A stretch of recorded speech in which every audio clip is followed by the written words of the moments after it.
ibn al-Khattab radiyallahu anhu once entered into the house of the Prophet ﷺ for the first time. And as he sat down, he had a smile on his face when suddenly he began to cry. Yabki. The Prophet ﷺ looked at him and said, Ma bika ya Umar?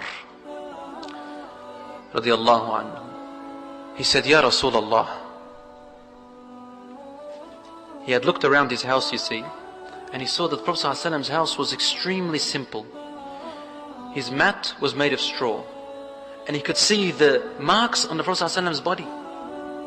His pillow was stuffed with coarse leaves, and he could see the effects on his cheek, his blessed cheek, sallallahu alayhi wasallam. He looked at the corner and he found some barley which was not attended to, still in its mother stem. He looked at his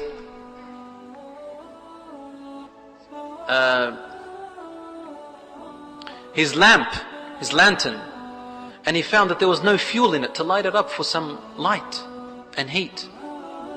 He said, Ya Rasulullah, the emperors of Kisra and Qaisar, of Persia and Rome, they are reclining on silk and eating from the most exquisite meals. Everything they want is there for them, and wearing from the most expensive clothing.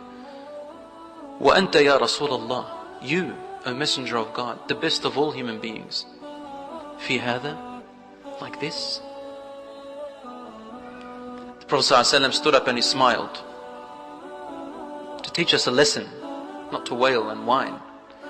He said to him, Ya Umar, ألا يرضيك أن لهم الدنيا ولنا الآخرة?